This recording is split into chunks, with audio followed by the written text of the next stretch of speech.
Good morning, good afternoon, good evening, ladies and gentlemen. This is Pit Talk, pulling pits and opinions with your host, Gunny G. Back after a nice little week break after Jason Pierce, the Unicorn Experience. I can't wait for you guys to hear that. Before we get into this session, I want before we get started, follow, like, subscribe wherever you get your podcasts on social media, preferably on Spotify, but whatever tickles your pickle, I'm all for it. You know what I'm saying? Follow, like, subscribe. If you don't like, don't like. If you do like, let me know. And criticism is welcome. I know you can see me on the screen, ladies and gentlemen. So if you're tuning in, that's great. Today we got a special guest hailing in from Royalsford. That's how you say it. That was pretty good. Royalsford, yeah, PA, Pennsylvania. If I got that right, too, Jesus. 12th grade high school diploma. We got Paul Johnson on this session, ladies and gentlemen. Go ahead and introduce yourself, sir. Have at it. Yeah. No, appreciate it. Thanks for having me. I mean, my big thing is, I know we're gonna get into it, but got real big into running past couple years of my life. But a little bit about me: naval officer, surface warfare officer, about 5-6 years in the Navy now, coming up on that 6-year mark. Spent some time out in Road of Spain, some time in San Diego, doing the whole destroyer cruiser life. Joined my time now on shore duty here in Newport, Rhode Island now as an instructor. But yeah, we're going to get into it, but love getting outside, love running. It's become kind of one of my passions the past year or two. Super excited to talk about it. Well, I'm super excited not to be an ultra runner, but talk about it for sure. Ladies and gentlemen, if you don't know Paul Johnson, man, you got to hit him up on Instagram. He's got quite a following, and I don't even think he's marketing the brand. He's just kind of just doing himself in running. But if you don't follow him. It's great. You just get tired watching him. I don't even want to run. I just get tired watching him. It's crazy. Let's get right into it, man. Where are you from? Are you married with kids? Yeah, like I said, you were pretty close. Royersford, Pennsylvania. It's a little bit of a mouthful, but yeah, it's Philly suburbs. Grew up there. No kids, no significant other, just kind of rolling through life right now and having fun with it. Hey, if you don't mind, how old are you? 27. 27, huh? You're hitting middle age, and you need to figure it out. I was talking to, last week I was talking to Chief Warrant Officer 5, United States Marine Corps, Jason Pierce. And I said, how old are you? He's in his 40s, right? I go, are you married with kids? He goes, nah, it's 27 years of singleness. I was like, my man, you are the true, I don't know if you watch TV. You probably don't because you're too busy running. But there's a thing called the Golden Bachelor. You heard of that?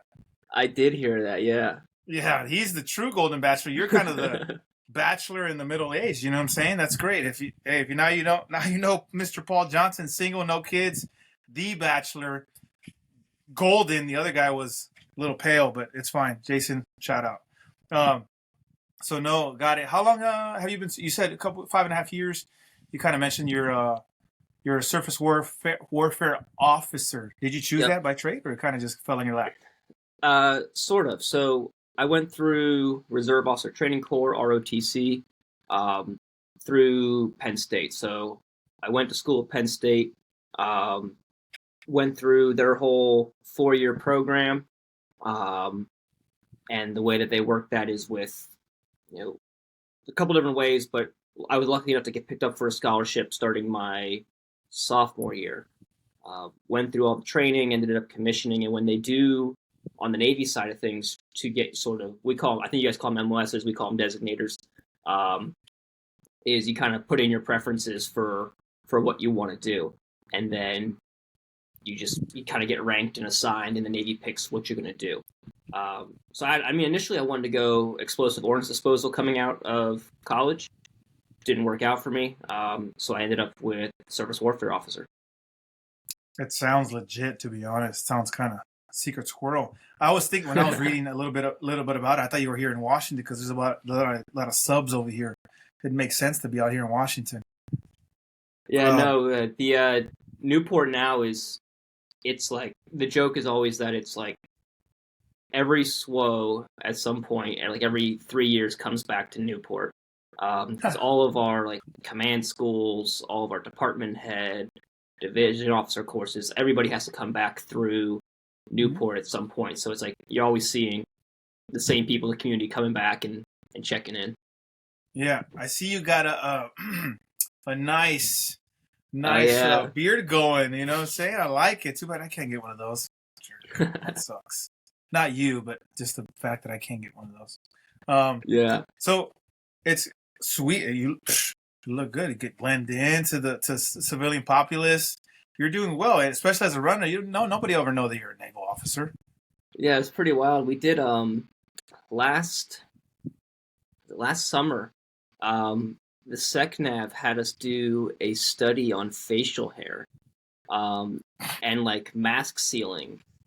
And so like there were probably about 30 people on my ship that we grew it out to about 2 inches. Like I made sure to update my ID card before I had to cut it all off. It's pretty wild. Just like no grooming, just this scraggly like 2 inch beard hanging off everybody on the ship. Um, and then we did a bunch of testing with the SCBA masks.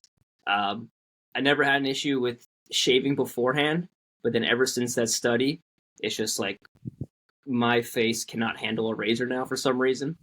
And I remember like Oh just the yeah. first week shaving, I would try to go to talk to my doc about it, and she's like, "I don't even talk to me." She's just like, "Stop shaving." She's like, "Just stop." And then we tried to go through the whole process of like getting it to clear up, and we just couldn't get it to clear up. So yeah, It's dope. I like it. I wish I could have it. I just, yeah, I'm not you complaining now. know, the Marines are, super high and tight kind of thing. It wouldn't look good on me. But anyways, so Navy, how has you being in Navy for the last, let's just round up 6 years, benefited your life experiences so far?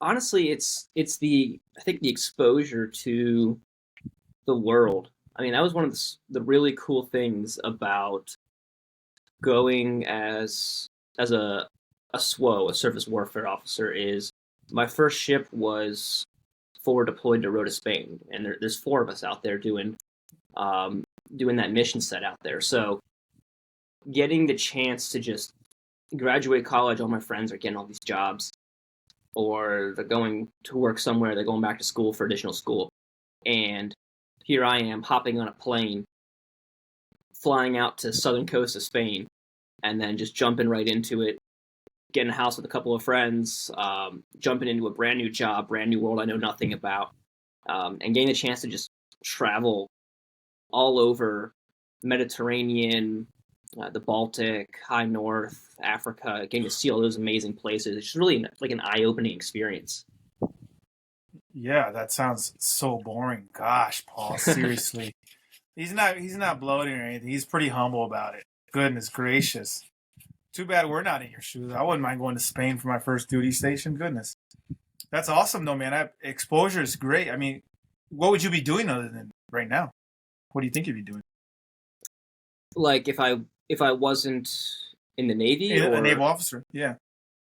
oh man, um, honestly I couldn't tell you because like when they were doing all the job fairs in college and stuff, I wanted nothing to do with them.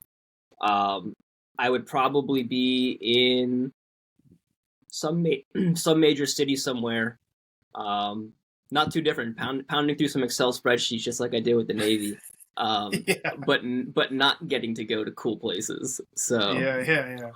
Stupid computer. God darn it. So it sounds like it's better prepared you for some endeavors you got going down in your future, maybe some future business endeavors.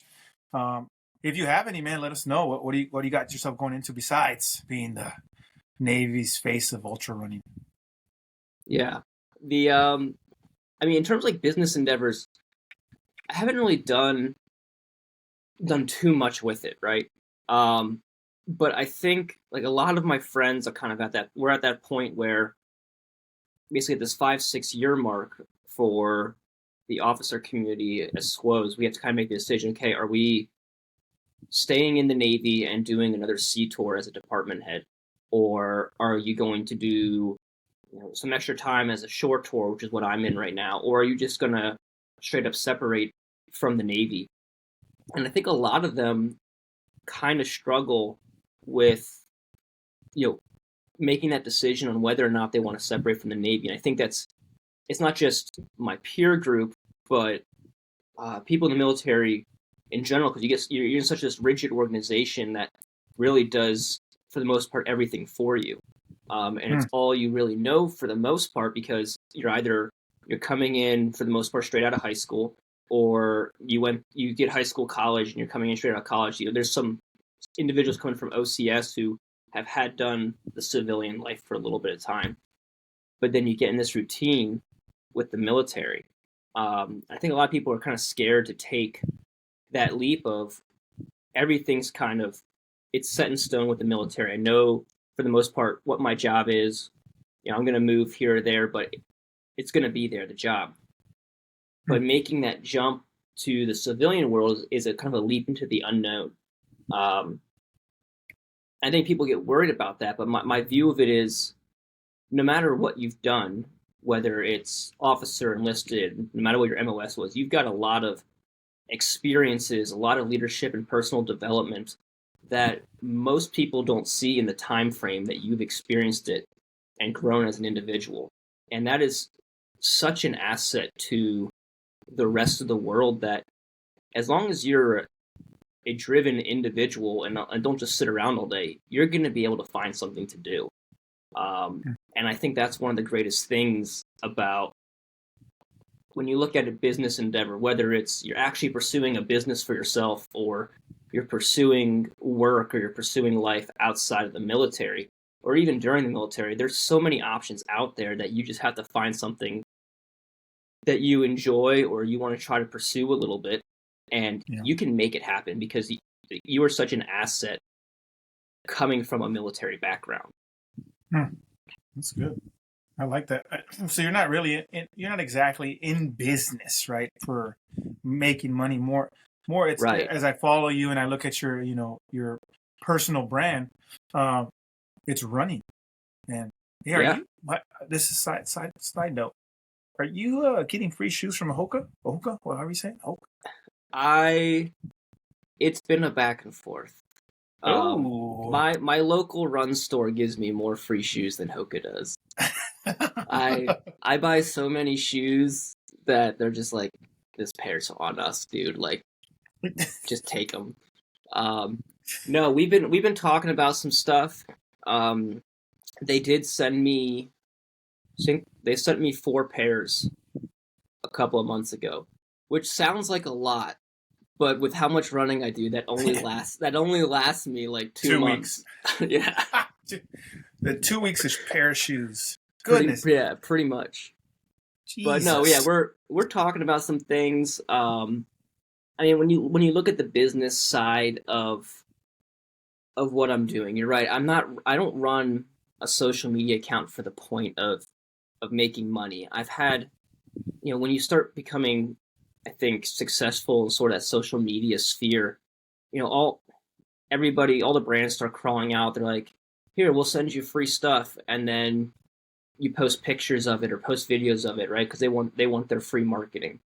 And that's kind of been not the like community and environment that I'm trying to promote through my social media, right?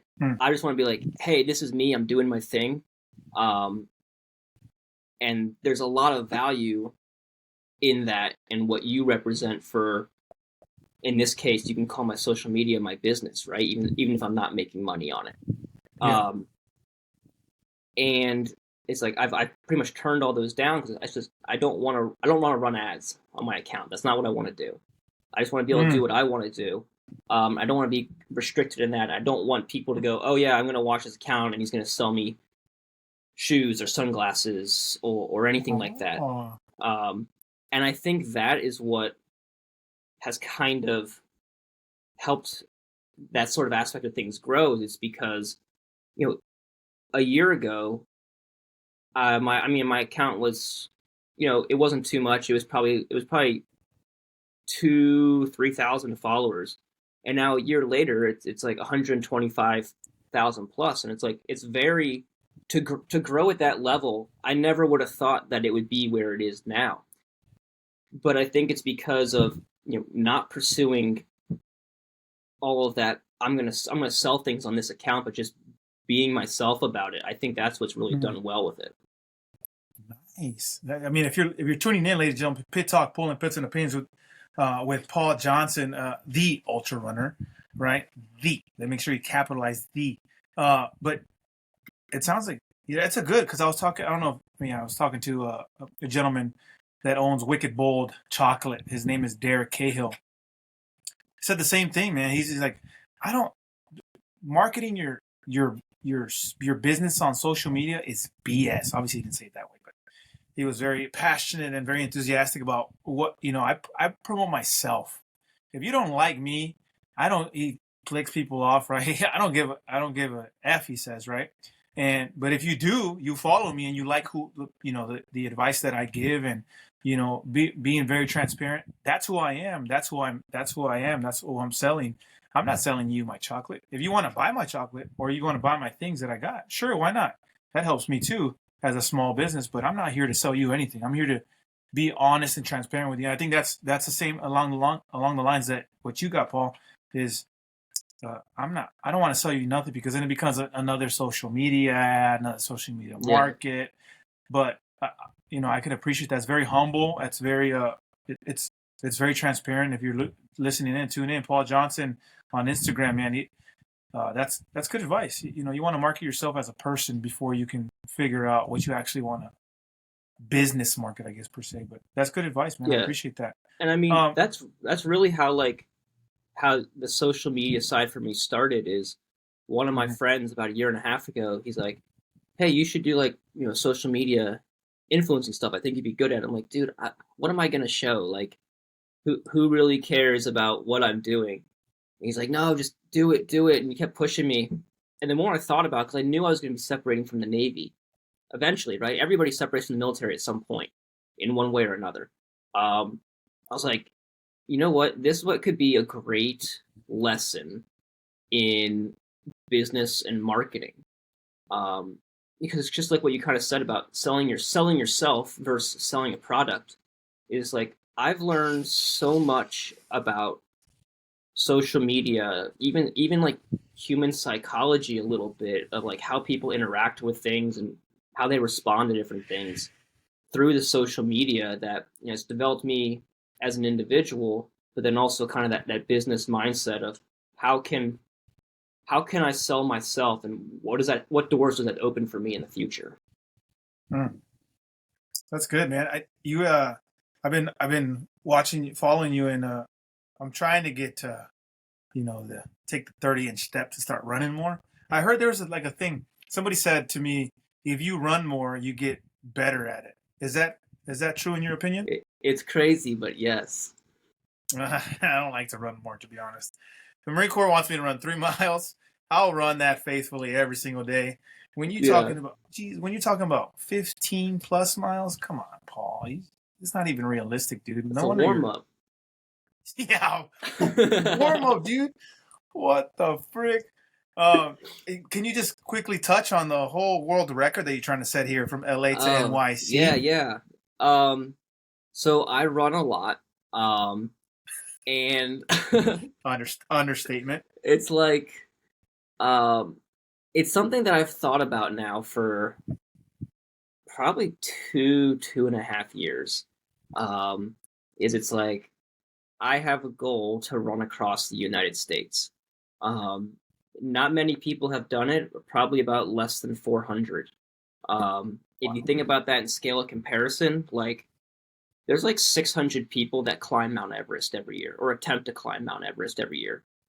And that's every year, but like running across the US coast to coast, less than 400 like ever in the history of it. Ever. Um, and it's just pretty wild. I mean, it's 3,000 miles, um, all sorts of weather and biomes and everything like that.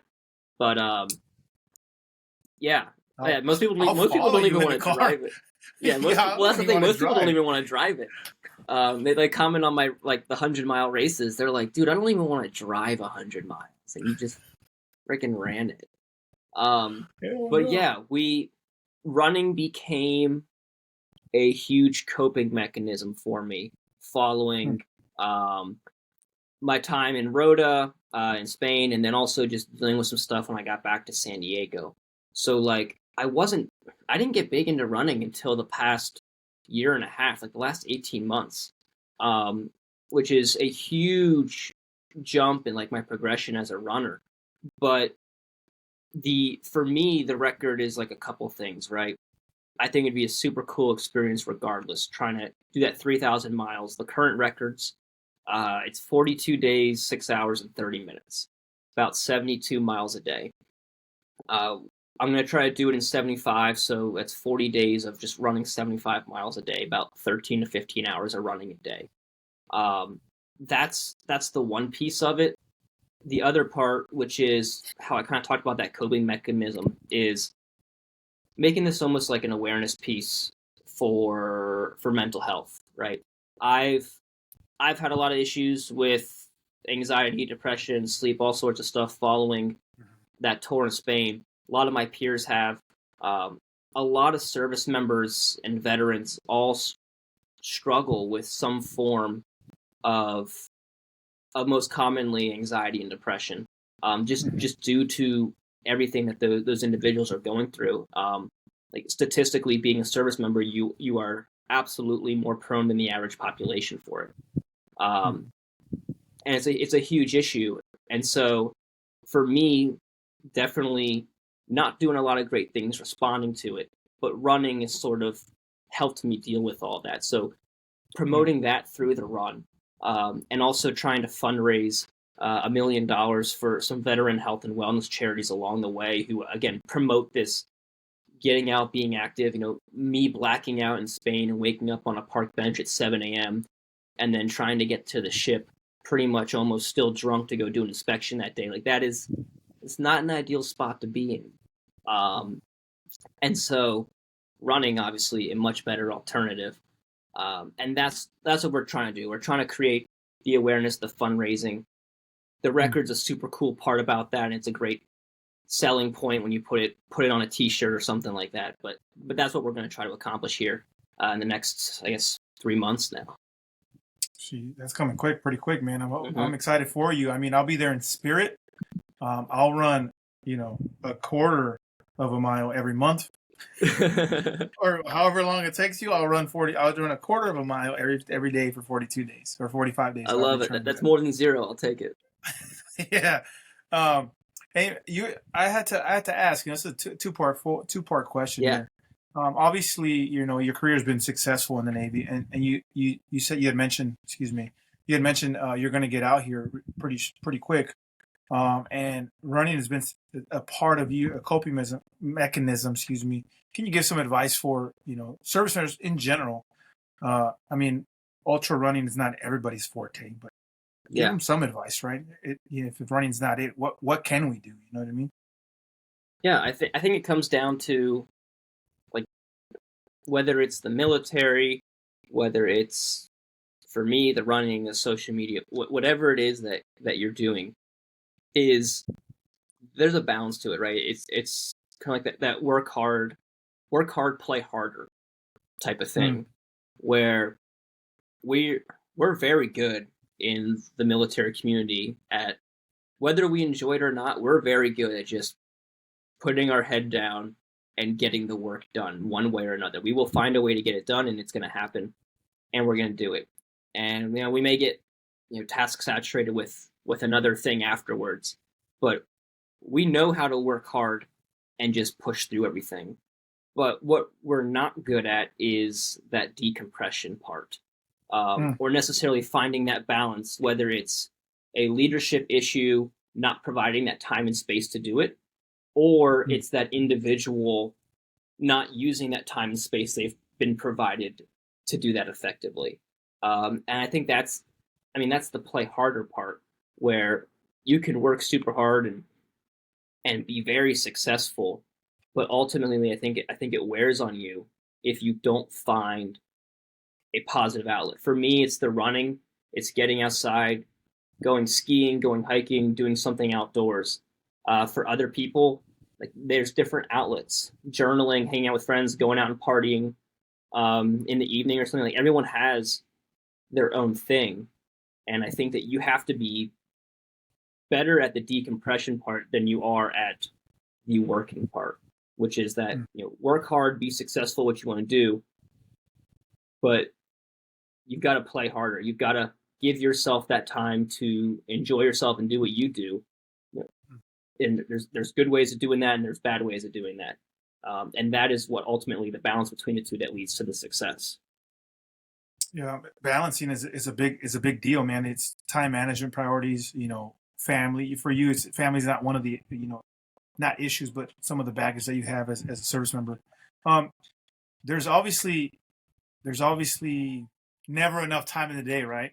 And there's never enough time to do something if you want to do something for yourself or a business endeavor or something like that, right? How do you prioritize Navy operations and obligations and tempo and then running? Because I don't know if there's not 72 hours in a day, man. I don't. You No, can't run that much. no, it's tough, and you're right. Like I'm not immune to the fact that I have a slight advantage, right? Like we said in the beginning, I don't have any kids. I don't have a significant other. Like I don't have some of those other things that a lot of people have to balance and juggle within their lives. Um, I still have social obligations with other people. Like we were talking earlier about, even just trying to get this podcast set up and to do. Hmm. And there's there's a lot of conflicts and there's things to balance there. And then you look at the military where it's not a normal job, where for a lot of people, and don't get me wrong, this isn't always the case, but for a lot of people, hey, you go to work, you're done with work, you go home, and it's off. You're not worrying about it anymore. But in the military, especially as you get more senior, whether it's NCOs or at the officer level, or even like for us, our leading petty officers, you start getting more responsibility and more things going on. It's very hard to keep the military and your regular life separate. There's no way to do it. They're always mixed together. And the way that I've personally found, the only way I can do what I want to do to not interfere with the military, because it's a government contract that they own me for this time being, and I have to do what they need to get done. But turns out nobody really does anything super early in the morning. Everyone's always sleeping, right? Yeah. And so that's kind of what I found is like my time to do what I want to do.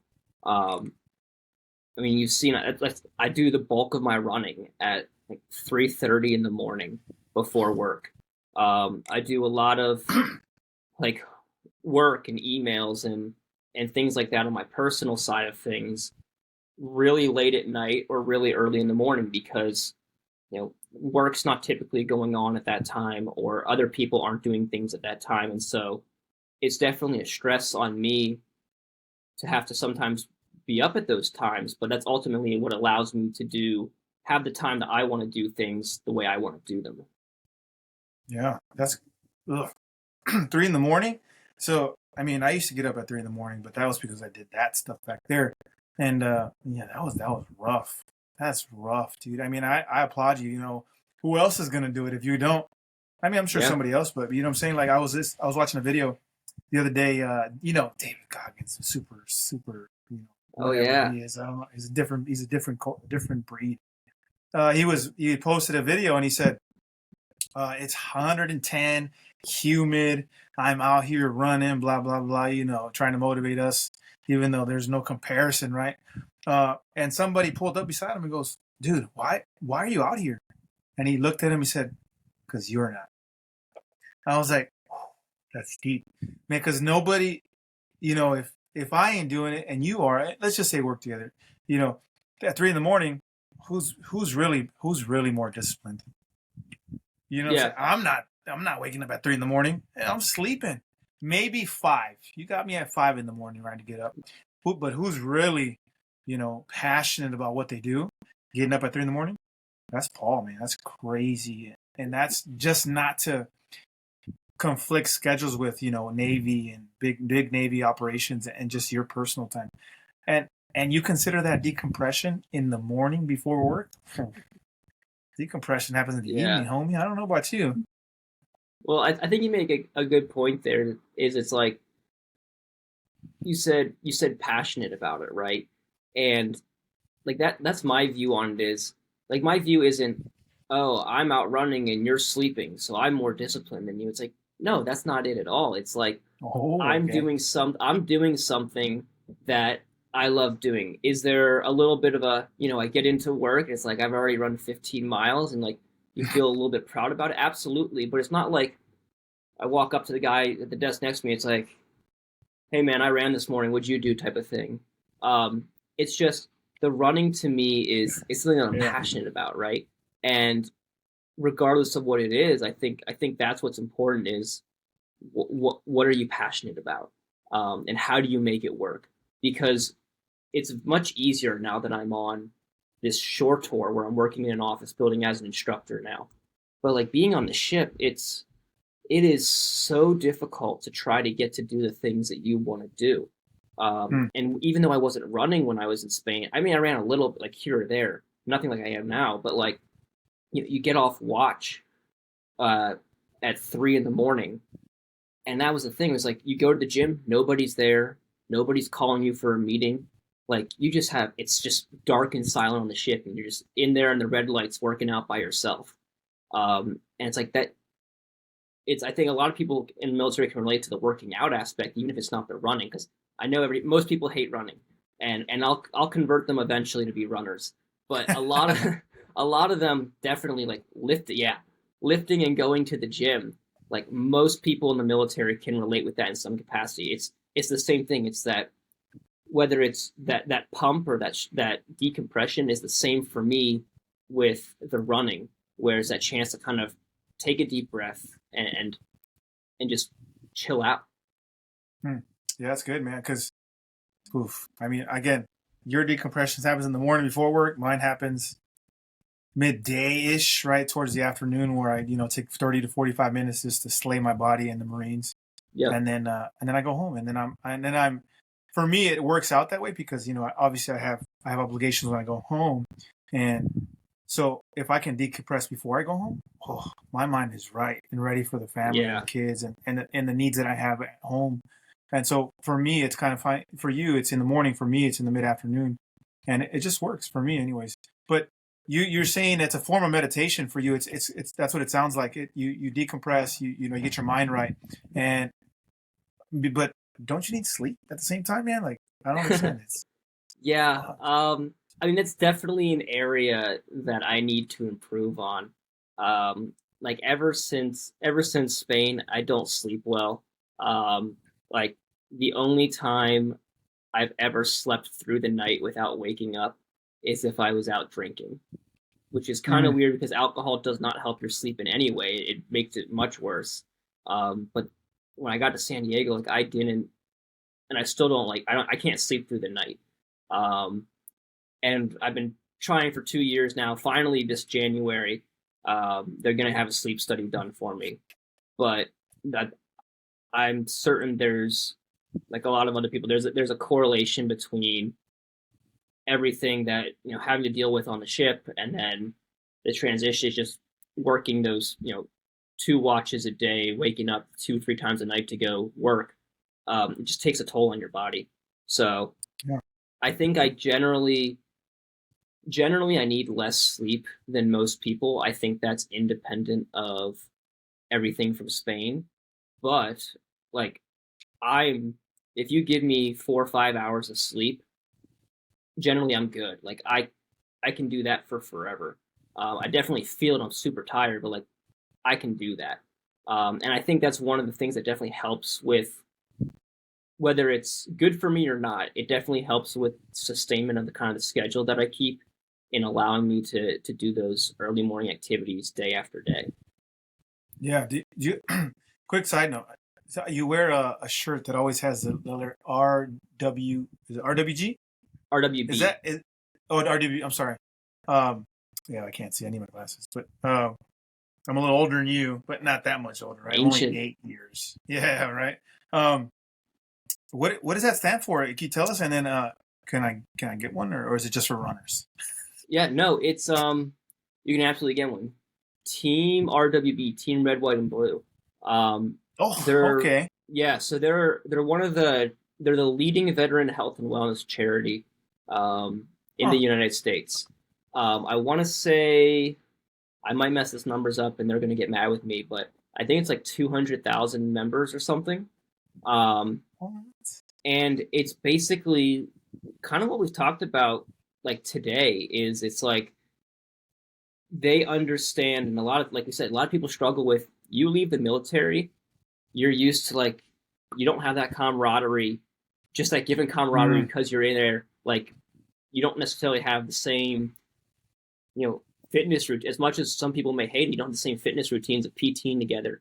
And their whole thing is, it's like, hey, no matter where you go, we've got a group of like-minded individuals, whether it's veterans, active duty, or just people joining to support the organization. That's like one of their super cool things. They do these monthly challenges where, hey, this is, for example, they do like a Mogadishu mile. They do a bunch of 9/11 remembrance, whatever the theme is for that month. Here's the monthly workout challenge. They do all sorts of things with, putting out plans to help you prepare for that challenge, putting on events to unite all the individuals from mm. the different areas, the different chapters. Um, is a really great like mindset of it is giving you that sense of community that a lot of people lose when they leave the military, which makes it kind of tough, and also promoting that healthy physical fitness aspect of it. So, like, if you want a shirt, you get a free shirt for just putting your name on the list. You don't even have to Oh do shoot. anything. So, Oh, I mean, okay. you can go Okay. check Thank them God. out. That's how I got my first free shirt, and then I've been doing a bunch of work with them since. But yeah, they're one of the organizations that we're looking at to fundraise the majority of the money for uh, the cross country run coming up here in the spring. The RW. I like that. The red, white, and blue. Man, shoot, I'm pretty motivated now. And I was like, man, this is probably a runner's brand. I probably can't even get it without running 300 miles total. But thank God for it, because I want one of those shirts. It's pretty I always see, I'm like, is that Paul's brand? I don't even know if I don't never No, see it's anything that. charity organization. They're doing a lot of good work. Absolutely, man. Because it again, I mean, the previous guests that I've had, some of them retired, some of them got out, transitioned out early, and it's the same thing. They lose camaraderie, they lose purpose at the Hmm. same time. It's a twofold thing, and then they just get depressed, and then and Yes. then you have suicide, right? And then you have this mental awareness kind of thing, and in all reality is just pick up the phone, man, and call somebody. Not the person that's being depressed, but if we say we're a family like we say we are, call somebody, man. When's the last time you called, Lance Corporal so and so? Even though it's been 10 years, right? When's the last time you called? Yeah. Or when's the last time you called mom and dad for crying out loud, right? But just call somebody if that is the case. I think that we're better off because of it. Service members helping service members is the biggest thing. And that's what I'm here for. And I appreciate it. Now I'm gonna have to look up the RWB program because I'm all for it, man. I don't want to be that guy that I talk about every single week in terms of losing purpose, right? Even though I have purpose, I just it's right in front of me. I might just lose sight of it because I lost my Marine left to my Yep. right. You know what I'm saying? And it sounds like running doesn't really affect uh, being a naval officer in a negative way. It sounds like it only benefits you. Yeah. Yeah. I mean, at the end of the day, let's be real. The Navy and physical fitness is not that big of a requirement, right? We're on big steel ships, and as long as I can get from point A to point B across the ship and get to the galley to eat my food, like there's not huge physical fitness requirements. All right. It's Um, funny. and and it, being honest, like it shows for a lot of people. Okay. Um, but like there's whether it's advertised or not, there's minimum levels of fitness you've got to maintain. Like, say we're on a floating box in the water. If there's a fire on board, like you have to put that fire out. And Mm. so you having like an SCBA, breathing bottle supposed to last 45 minutes, but you're out of shape and you're sucking down air and the bottle only lasts for 20 minutes, like that becomes an issue now for Mm. for your hose team, for everything. Um, Yeah. being able to wear a bottle and still fit through a 24-inch steel hole in the ground to get up and down between decks, going up and down stairs all day. Not I've fallen down ladder wells, but being able to like keep your footing, and there's so much balance and everything. It's whether you realize it or not, there's a lot of physical fitness with it, even though it's not. I'm not like you guys rucking 15 Hmm. miles with a huge pack on, or sprinting with my ammo cans type of thing. Right. But there is an aspect to it. And so yeah, I've never had anybody in the Navy, um, junior or senior, be like, yeah, you're too physically fit, right? That's not something that you're gonna hear. Yeah. And if anything else, it I think a healthy body leads to a healthy mind. You can make more sound decisions, Yeah. um, That's good. and also just there's just so much that goes into it. Hmm. That's good, man. Healthy body, healthy mind. That's great advice, man. It sounds like you had a bit of trouble in Spain, man, and maybe you didn't have the healthy mind, healthy body back then. And what did you face exactly? I mean, not to get it specifically again, your brand is transparency and authenticity, right? Is the right word. Uh, just elaborate on what's going on in terms of your experience in Spain and what are the catalysts for running. Yeah, I mean, I think the biggest part of Spain was the op tempo, which Hmm. I think a lot of people in the military can relate with.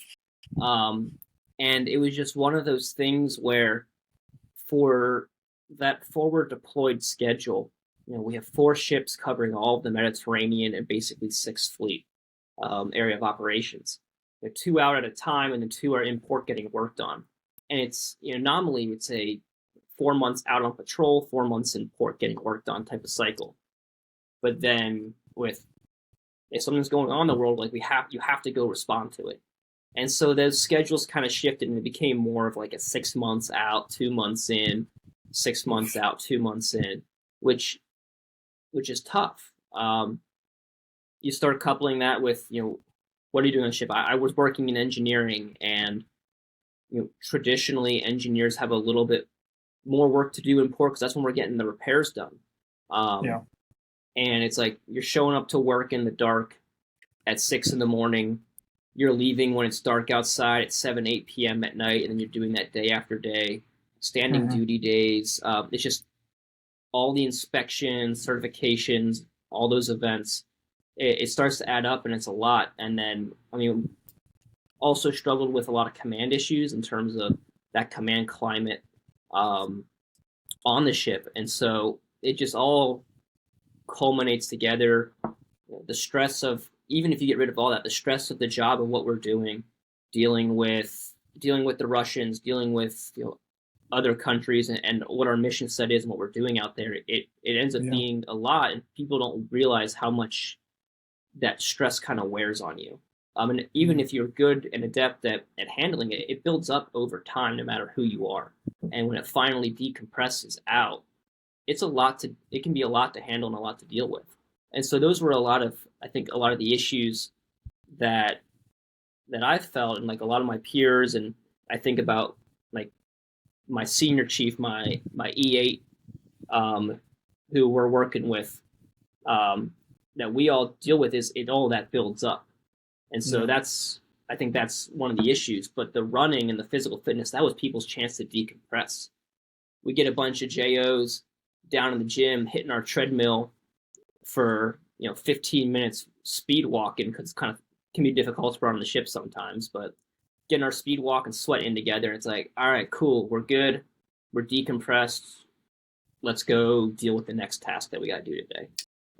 Yeah, that's crazy, man. That op tempo seems rough. I hear about it all the time. Dudes on the sub, they are crazy. Oh yeah, That's all I hear you're is not gonna catch me crazy down there. stories. it's it's wild, but it's good, man. It's good that you're being, transparent as you say you want to be, and it's stressful. It really is. Other people's jobs in the military are different than others, and different op tempos. And it sounds like it was a heavy load, and your it sounds like, as you said previous, alcohol was a big factor in it, in decompression. Even though that's not a decompression tool, it just makes things worse. Right? It's Yep. kind of a temporary band-aid over it, right? But uh, running, is it while you were in Spain, or is it when you came back that running was like, oh shoot, this is my way? I mean, we running was just another form of working out in Spain. So like I would work out a lot, but I did maybe ran like once or twice a week. Nothing like I'm doing now. Um, Yeah. and then when I got to San Diego again, I didn't do anything for like a year when I was there. I was still Mm. working out, but not doing running. I didn't get into running until like my last 6 months in San Diego. Mm. Um, and then that's when, because my one of my buddies, he's a Marine officer. He's like, hey, let's run the Marine Corps marathon. And that was kind of what kind of took off on things with the running. Nice. Hey, run with the Marines. They're red. You know what I'm saying? I got to do. I'm doing the Sergeant Major's hometown running marathon, whatever it is Oh in yeah, Canada. yeah, So yeah, I'm not super excited because I don't know what I'm gonna do, but I'm excited because we got a team. Me and the Marines decided like, hey, let's do it. yeah. It's me and four junior Marines, and I'm pretty excited because they keep me accountable. They hold me accountable to the physical standard, and I appreciate that as an old head. Um, San Diego, Spain. Sounds like you had fun, man. Service member. Can you give some? Let's go to the running part, man. Dynamics. Do you like swing your arms? Do you do T-Rex style running? Or are you Oh like a yeah. whaler? Right? Are you a wobbler? What is it that you do that's so special? Or give me some advice, man, because I run 3 miles and I would like to run more, but Hmm. it's fine. Finding the motivation is rough. Yeah. To me, it all depends on what you're trying. Like you look at a sprinter on the track, like their arms are flying, but then Mm, you look at what we kind of do in the ultra world, and everything's like super compact, and we're not really moving a lot, right? So it depends on what you're trying to do. But when people are trying to get into running, I just tell them they're like, I can't. They're like, I can't even run a mile without getting tired. I'm like, great. Then run as far as you can. Run 5 minutes, right? And you don't have to be fast. Everyone thinks you have to be fast. You do not have to be fast for these things. Um, Jog for 5 minutes, walk for 5 minutes, and then you just repeat that. And then eventually you're going to be able to jog for 10 minutes, walk for five, jog, like doing kind of that on off cycle. huh, Um, I like that. that's one of the easiest ways to build up the physical fitness and like that aerobic capacity to do the running. But I mean, for me on the ultra side of things, is it's all about efficiency, because if I'm running for 24 hours, it doesn't matter how fast I am if I have to stop. And so it's all about just, like, I think of myself like a freight train. Like I just got to keep moving nice and slow, consistent energy burn, and that's how you succeed at these things. If I'm stopping to rest or to sleep, like that is time I'm not spending running when it comes to like the race, right? And so the whole style for like the ultra running is how efficient can you be and how little energy can you burn. Like I don't have, you look at like the beautiful form, like you think like the marathon runners, you see like their feet kicking up behind them in these huge circles. It's like Yeah, my yeah, yeah. my feet barely leave the ground when I run. It's like toe comes up and it just grazes across the surface. Like I'm trying to burn as little energy as possible. Huh. And so it's like I'm not breathing heavily. People are always like, "You're not even working hard when you're running." You're like, "You're right. I'm not. I'm not working hard because I'm sweating and I'm working." But it's all about that energy conservation, and that's what allows me to do the longer distances. That's great. Interesting. The runners on the legs. I have noticed that before because I Yeah, always, I dabble in here in running dynamics and see if I can get any better. But at the end of the day, I just run 3 miles and then I'm good with it, right? But that's good. It's good running efficiency. Have you ever thought of shoot doing like trying out for the Olympics? I had when I finished the Marine Corps marathon. Was it over the last year? Not this past year, but the year before. I was like, I was pretty happy. I did well. I think I did like 2 hour 56 minute. Like I trained for it. I was like, I'm so fast. Like I'm the fastest man alive type of thing. I was like, what's next? Oh, I'm gonna go to the Olympics. It's like, no, I'm not going to the Olympics. But like that would be like 10 years of dedicating to like marathon running, um, which totally doable. Like anybody could definitely do that because the marathon, like these endurance sports, it's like right around your like mid to late 20s and like early 30s is where you start. Like that's the age of all these elite athletes is they're in like those Yeah. late 20s to 30s, just with body development and how we respond to their running.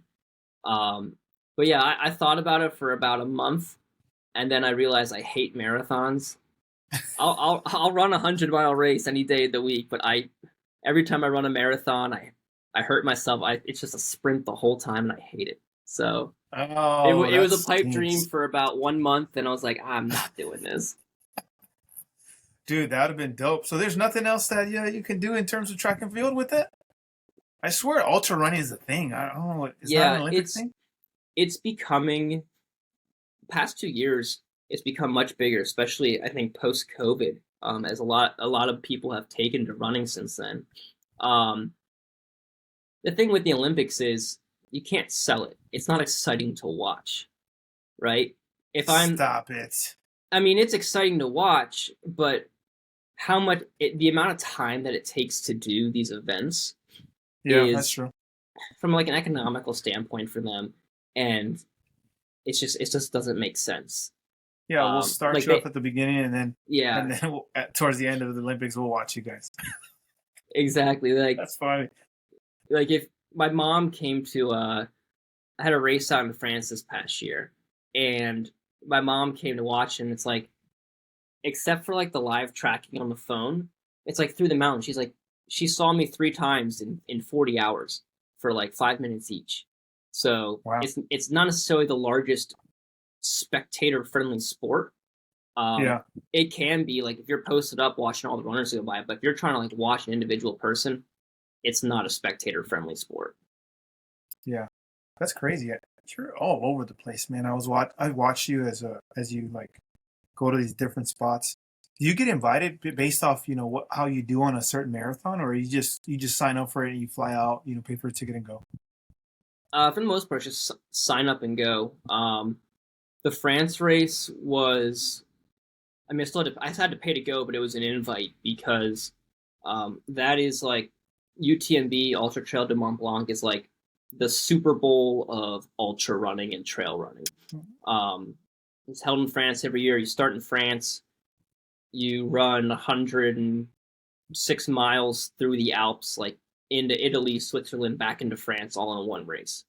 Um, and that is it's very difficult to get into. So I had to qualify for that one based off of one of my other races I did earlier in the year. Hmm. So like that was an invite to go to that one.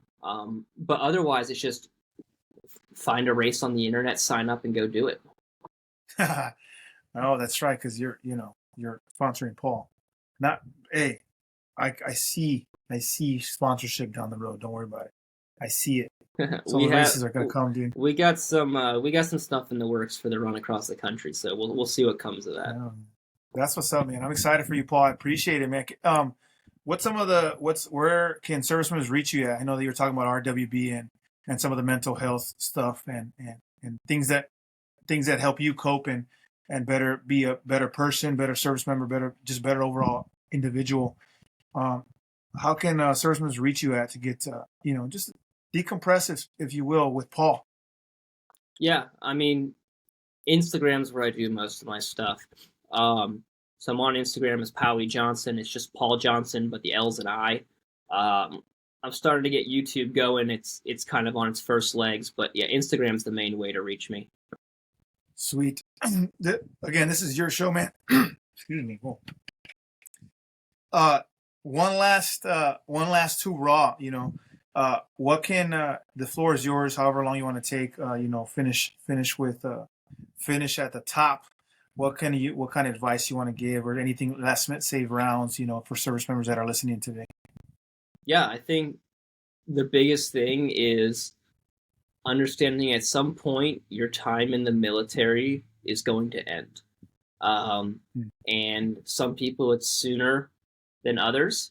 Um, and it's not so much like a promotion of, hey, get out of the military and go do something. It's find something you're passionate about and start pursuing it now, because it's only going to benefit you now in your time in the service, and it gives you something to sort of hold on to as you start to separate, or you start dealing with some tough times. Everyone's going to deal with at some point. Um, so finding that thing that you're starting to get passionate about and start exploring some of that while you're in the military, or even if you're out. I think that's the most important part. I mean, that's how the social media took off for me. Is I wasn't pursuing anything. I wasn't pursuing social media. I was just pursuing running and expressing myself through that. And as long as you're doing something that you enjoy, everything else is going to kind of fall into place there. Um, and so that would be the biggest thing: is do something that start finding something you enjoy. Mm. Even like I've had jobs I don't enjoy in the military, and I dread going to work every day. But then there's other ways to deal with that. Become Develop those relationships with your peers, your subordinates, your seniors. Those are some of the my best friendships I have are previous COs, my friends that I was in Spain with. Um, those are the individuals who, I spent 1 year of my life with them, but I'm better friends with them than anyone else I've known for 27 years. That's So crazy. really leaning on those friendships, and those connections to sort of whatever you're dealing with or whatever you're going to pursue in life. You've been provided a lot through the military, um, and just leverage it. Find something you enjoy doing, leverage those connections, and just stay in touch with each other. Hey, work hard, play hard, ladies and gentlemen. We got Paul Johnson on here, the Paul Johnson Experience. Crazy, crazy ultra runner. If you don't follow him on Instagram and wherever else he's trying to endeavor in terms of social media.